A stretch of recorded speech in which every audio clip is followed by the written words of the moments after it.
السلام علیکم ورحمۃ اللہ وبرکاتہ۔ میں محمد عظمت رضا رضوی نظامی استاد جامعۃ الرضا فاطمۃ الزہرا سورت گجرات درجہ عالمیت کو شرح وقایہ کا درس دینے جا رہا ہوں۔ مولا کریم کی بارگاہ میں دعا ہے جو بھی اس کتاب کو پڑھ رہے ہیں اللہ پاک سب کو علم نافع عطا فرمائے، آمین ثم آمین۔ اللہ رب محمد صلی اللہ علیہ وسلم نحن عباد محمد صلی اللہ علیہ وسلم۔ اللہم رب اشرح لی صدری ویسر لی امری واحلل عقدۃ من لسانی یفقہوا قولی۔ اللہم رب یسر ولا تعسر وتمم بالخیر وبک نستعین یا فتاح یا فتاح یا فتاح۔ اللہم افتح علینا حکمتک وانشر علینا رحمتک یا ذا الجلال والاکرام۔ بسم اللہ الرحمن الرحیم۔ فَإِنْ قِيلَ يَجِبُ أَلَّا يَكُونَ بَيْنَ سُورِ مَأْكُولِ اللَّحْمِ وَغَيْرِ مَأْكُولِ اللَّحْمِ فَرْقٌ لِأَنَّهُ إِنْ أُعْتُبِرَ اللَّحْمَ فَلَحْمُ كُلِّ وَاحِدٍ مِّنْهُمَا طَاهِرٌ أَلَا تَرَىٰ أَنَّ غَيْرَ مَأْكُولِ اللَّحْمِ إِذَا لَمْ يَكُنْ نَجَسُ الْعَيْنِ إِذَا زُكِّيَ يَكُونُ لَحْمُهُ طَاهِرًا وَإِنْ أُعْتُبِرَ أَنَّ لَحْمَهُ مَخْلُوطٌ بِالدَّمِ فَمَأْكُولُ اللَّحْمِ وَغَيْرِهِ فِي ذَلِكَ سِوَاءٌ۔ یہاں سے ترجمہ اور سبق پڑھنے سے پہلے آپ کو تھوڑا سا مفہوم بتا دوں۔ ابھی جو عبارت پڑھی گئی اس عبارت سے آپ کے مذکورہ بالا سبق پر ایک اعتراض ہوتا ہے، اس اعتراض کو یہاں واضح کیے ہیں اور پھر اس کے بعد جواب دیے ہیں۔ اعتراض کیا ہوتا ہے؟ آپ نے اس سے پہلے پڑھا کہ معقول اللحم کا جوتا پاک ہے اور غیر معقول اللحم کا جوتا ناپاک ہے نا؟ تب اعتراض یہ ہوتا ہے کہ معقول اللحم اور غیر معقول اللحم دونوں کے جوتا کا حکم ایک ہی ہونا چاہیے، دونوں کے درمیان کوئی فرق نہیں ہونی چاہیے۔ کیوں بھائی؟ اس لیے کہ لعاب گوشت ہی سے پیدا ہوتا ہے اور ان دونوں کا گوشت پاک ہے۔ جس طرح معقول اللحم کا گوشت پاک، اسی طرح غیر معقول اللحم اگر نجس العین نہ ہو تو اس کا گوشت بھی پاک ہے۔ جیسا کہ آپ نے پڑھا کہ غیر معقول اللحم جیسے کتا ہے، اس کا گوشت نہیں کھایا جاتا ہے، اس کو بھی اگر ذبح شرعی کے طور پر ذبح کیا جائے تو اس کا گوشت پاک ہے۔ یہ اور بات ہے کہ اس کا گوشت کھایا نہیں جاتا ہے، ہر پاک چیز کھائی نہیں جاتی، ٹھیک ہے نا؟ پاک اس اعتبار سے ہے کہ اگر اس کا گوشت کپڑا میں بدن پہ لگ جائے تو دھونا لازم نہیں ہوگا، اس کا گوشت پاک ہے۔ لہذا معلوم یہ ہوا کہ معقول اللحم اور غیر معقول اللحم جب دونوں کا جوتا پاک ہے، کیا کہتے ہیں، دونوں کا گوشت پاک ہے تو دونوں کا جوتا بھی پاک ہونا چاہیے۔ سمجھ رہے ہیں؟ یہ اعتراض ہوا۔ جواب اس کا یہ ہے کہ خالی ایک چیز کی وجہ سے جوتا کو ناپاک نہیں کہا جاتا ہے، بلکہ اس میں دو اعتبار ہے، دو چیزیں ہیں جی۔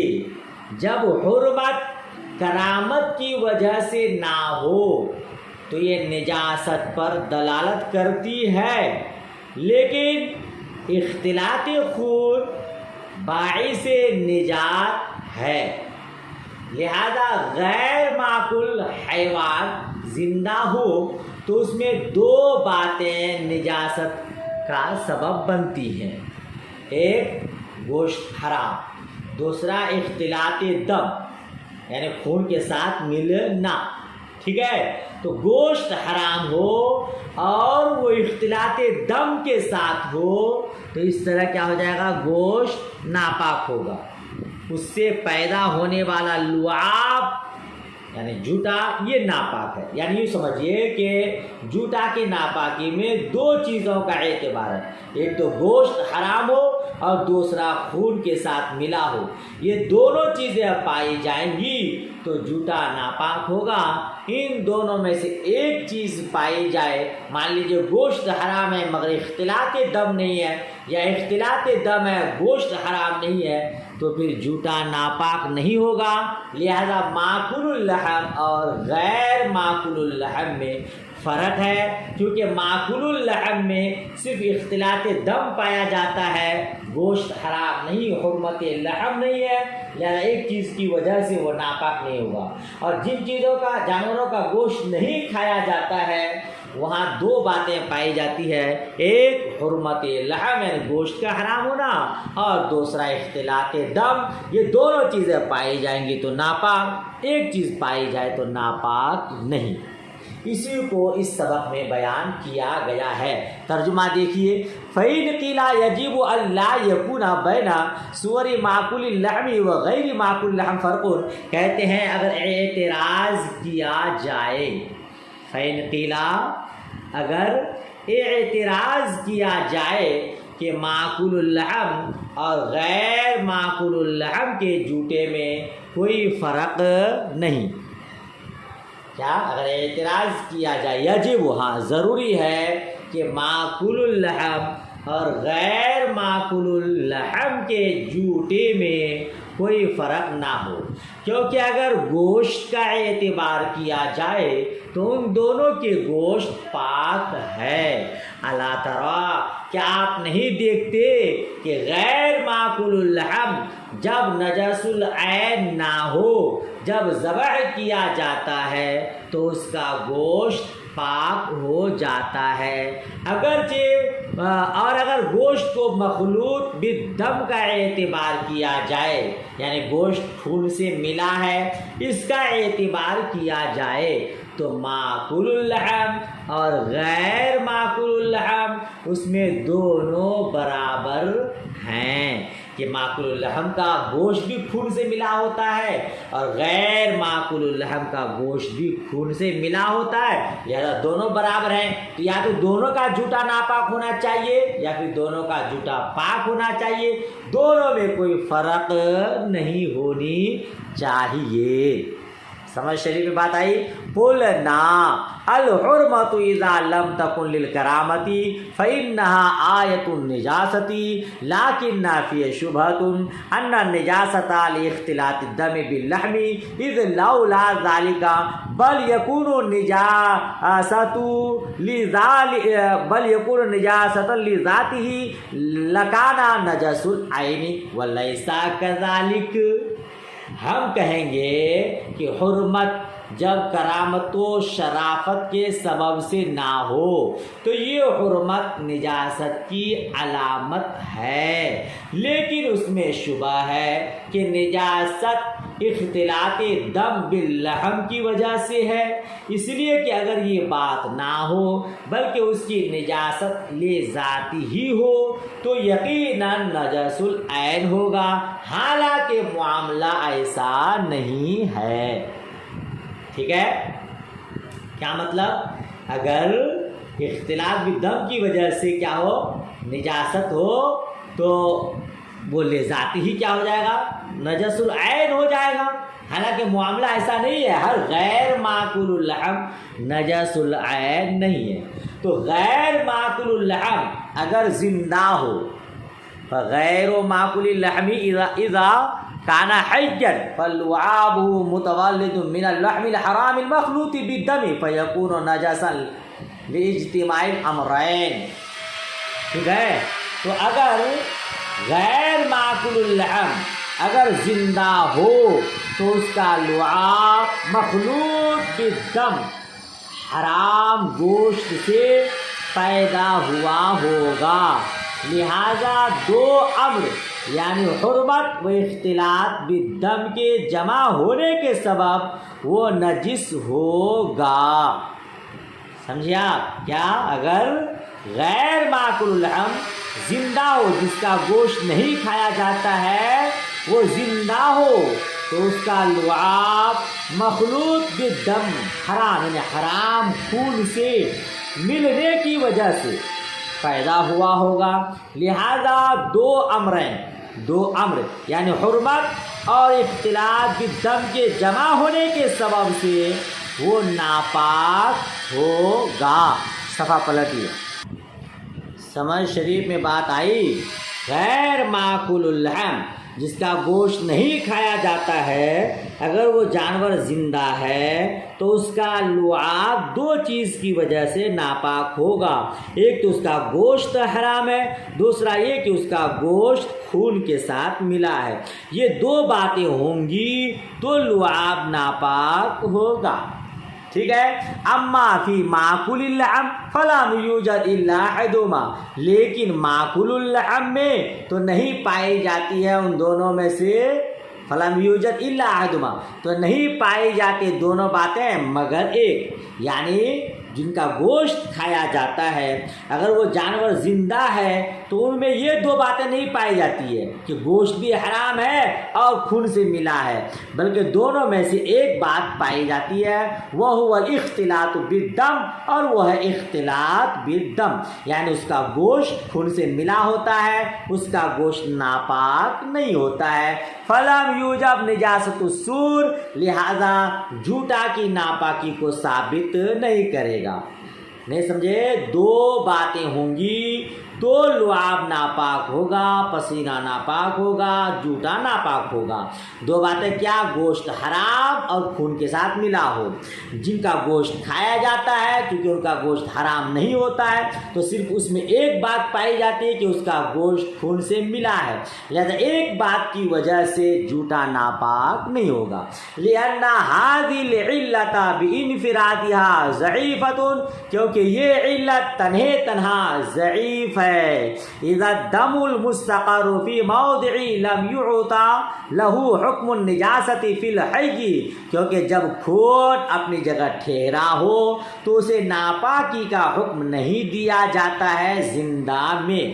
زندہ لوگ ہیں چاہے زندہ جانور ہے، ان کے رگوں میں خون جاری ہے، اس کو ناپاکی کا حکم نہیں دیا جاتا ہے، ورنہ ہم کبھی پاک ہی نہیں ہوں گے.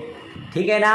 وَإِذَا لَمْ يَكُنْ حَيًّا، اور جب زندہ نہ ہو، فَإِن لَمْ يَكُنْ مُزَكًّى كَانَ نَجَسًا، پھر اگر وہ مزکہ نہ ہو یعنی ذبح شرعی کے طور پر ذبح نہ کیا گیا ہو، کانا نجسن تو وہ ناپاک ہوگا. سواء کانا معقول اللحم او غیر، خواہ عام ازی کے خواہ وہ معقول اللحم ہو یا غیر معقول اللحم. جی اگر جانور زندہ نہ ہو اور اس کو ذبح شرعی بھی نہ کیا جائے تو اس کا گوشت ناپاک ہوگا. ٹھیک ہے نا. کیوں؟ کیونکہ اچھا وہ ناپاک ہوگا اس کا گوشت، چاہے وہ معقول اللحم ہو چاہے غیر معقول اللحم. گائے جانور ہے، اس کا اگر یہ جانور مر جائے، بکرا مر جائے، اس کو ذبح نہ کیا جائے، ویسی مر جائے تو اس کا گوشت ناپاک ہے، اس کا گوشت حرام ہے نا. کیوں ایسا؟ لِأَنَّهُ صَارَ بِالْمَوْتِ حَرَامًا، کیونکہ وہ موت کی وجہ سے حرام ہو گیا. فَالْحُرْمَةُ مَوْجُودَةٌ مَعَ اخْتِلَاطِ الدَّمِ، تو حرمت موجود ہے اختلاط دم کے ساتھ. فَيَكُونُ نَجَسًا، تو وہ ناپاک ہوگا. وَإِنْ كَانَ مُزَكًّى كَانَ طَاهِرًا، اور اگر وہ جانور مزکہ ہو یعنی اس کو ذبح شرعی کے طور پر ذبح کر دیا گیا ہو، کانا طاہرن تو وہ پاک ہوگا، اس کا گوشت پاک ہوگا. اما فی معقول اللحم فلأنه لم یوجد الحرمۃ ولا اختلاط الدم، معقول اللحم میں تو کیونکہ نہ تو حرمت پائی گئی نہ اختلاط دم پایا گیا، یعنی جن جانوروں کا گوشت کھایا جاتا ہے اگر اس کو بسم اللہ اللہ اکبر کہہ کے ذبح کر دیا جائے، قصداً بسم اللہ نہ چھوڑا جائے تو اس کا گوشت پاک ہے، حلال ہے. کیونکہ حرمت بھی نہیں ہے اور اختلاط دم بھی نہیں ہے، ذبح کرنے سے وہ ناپاک خون جو ان کے اندر تھا وہ نکل کے باہر چلا گیا، ٹھیک ہے۔ وہ اما فی غیر معقول اللحم فلأنه لم یوجد الاختلاط، اور غیر معقول اللحم میں اس لیے کہ اختلاط دم نہیں پائی گئی، بھائی جب ذبح کر دیا کتا کو تو اس کے اندر جو خون تھا وہ نکل گیا، اختلاط دم نہیں پایا گیا۔ والحرمۃ المجرۃ غیر کافیۃ فی النجاست، اور محض حرمت نجاست میں کافی نہیں ہے، علی ما مرہ، جیسا کہ گزرا۔ کیا گزرا؟ کہ حرام ہونے کے لیے، ناپاک ہونے کے لیے دو باتیں ضروری ہے، ایک تو گوشت حرام ہو، دوسرا اختلاط دم، خون گوشت کے ساتھ ملا ہو۔ اب جن جانوروں کا گوشت نہیں کھایا جاتا ہے، جب اس کو ذبح شرعی کر دیا تو ایک بات ختم ہو گئی، یعنی اختلاط دم ختم ہو گیا، صرف حرمت پائی جا رہی ہے، اور صرف ایک چیز کے پائے جانے کی وجہ سے ناپاکی نہیں پائی جائے گی، ٹھیک ہے۔ انا تثبت باجتماع الامرین، کہتے ہیں جیسا کہ گزرا کہ نجاست ثابت ہوگی اجتماع امرین سے، دو باتیں ہوں گی تو نجاست پائی جائے گی، دو باتوں میں سے ایک بات پائی جائے تو نجاست نہیں پائی جائے گی۔ کیا معاملہ سمجھ میں آیا کہ معقول اللحم اور غیر معقول اللحم کے جوٹا میں فرق ہے؟ سمجھ شریف میں بات آئی؟ لہذا معقول اللحم اور غیر معقول اللحم کے لعاب میں فرق ہے، بات ختم ہو گئی، اعتراض کرنا درست نہیں۔ فَإِنْ عَدِمَ الْمَاءُ إِلَّا نَبِيذَ التَّمْرِ، اگر پانی نہ ہو، پھر اگر پانی نہ ہو سوائے نبیذ تمر کے، نبیذ تمر پانی میں کھجوریں ملا دیتے تھے اور پانی اس کی وجہ سے میٹھا ہو جاتا تھا، اس کو نبیذ تمر کہتے ہیں۔ تو مطلق پانی نہ ہو، صرف نبیذ تمر ہو تو وضو کے معاملہ میں کیا حکم ہوگا؟ قال ابو حنیفہ بالوضوء به فقط، امام اعظم ابو حنیفہ رحمۃ اللہ تعالی علیہ نے صرف اس سے وضو کا حکم دیا ہے، یعنی مطلق پانی نہ ہو، صرف نبیذ تمر ہو تو اسی نبیذ تمر سے وضو کا حکم ہے، امام اعظم نے فرمایا۔ وہ ابو یوسف بالتیمم فحسب، اور امام ابو یوسف رحمۃ اللہ تعالی علیہ نے صرف تیمم کا حکم دیا ہے، مطلق پانی نہ ہو، صرف نبیذ تمر ہو، تو امام ابو یوسف فرماتے ہیں کہ اس سے وضو نہیں بلکہ صرف تیمم کیا جائے گا۔ وہ محمد بہما، اور امام محمد رحمۃ اللہ تعالی علیہ نے دونوں کا حکم دیا ہے کہ اس سے وضو بھی کرے اور تیمم بھی کرے۔ سمجھ شریف میں بات آئی ہے؟ اچھا، والخلاف فی نبیذ ہوا حلق رقیق یسیل کالماء، کہتے ہیں اختلاف اس نبیذ میں ہے جو میٹھا ہو، رقیق ہو، بہے پانی کی طرح۔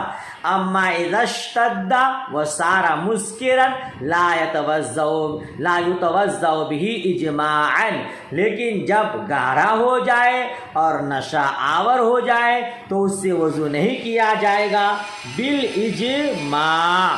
نبیذ اگر گاڑھا ہو جائے، اس کی رقت سیلانیت ختم ہو جائے اور وہ نشہ آور ہو جائے تو ہر نشہ آور چیز حرام ہے، لہذا اس سے بالاجماع، نہ تو امام اعظم کے نزدیک، نہ امام ابو یوسف کے نزدیک، نہ امام محمد رحمۃ اللہ تعالیٰ علیہ، کسی کے نزدیک اس سے وضو نہیں کیا جائے گا۔ اگر نبیذ تمر ہے، رقیق ہے اور سیلانیت باقی ہے تو اس میں اختلاف ہے۔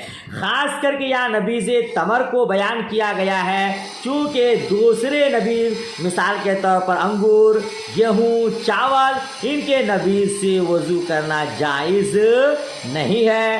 نبیذ تمر میں اختلاف ہے، اسی لیے یہاں صرف اسی کو بیان کیا ہے۔ تو امام اعظم ابو حنیفہ رحمۃ اللہ تعالیٰ علیہ کے نزدیک نبیذ تمر سے وضو کرے گا لیکن غسل نہیں، ٹھیک ہے نا۔ وضو پر قیاس کر کے بعض لوگوں نے غسل کو بھی جائز قرار دیا، یہ غلط ہے۔ امام اعظم ابو حنیفہ رحمۃ اللہ تعالیٰ علیہ کی ایک دوسری روایت بھی ہے، انہوں نے یہ کہا کہ صرف تیمم ہے، اس کو امام ابو یوسف نے اختیار کر لیا۔ اور امام صاحب یعنی امام اعظم ابو حنیفہ کی تیسری روایت مائع مشکوک کی طرح ہے، ٹھیک ہے۔ اب مائع مشکوک کا حکم آپ پڑھ چکے ہیں کہ اس سے وضو بھی کرے اور تیمم بھی کرے۔ تیسرے قول کو ان کے شاگرد امام محمد رحمۃ اللہ تعالیٰ علیہ نے اختیار کیا ہے، یہی زیادہ صحیح ہے، اسی میں احبت ہے، احتیاط زیادہ ہے کہ نبیذ تمر سے وضو کرے اور تیمم بھی کرے۔ سمجھ شریف میں بات آ گئی، لہذا جو نشہ آور ہو جائے، رقت سیلانی اس سے ختم ہو جائے، اس سے بالاجماع وضو کرنا جائز نہیں ہے۔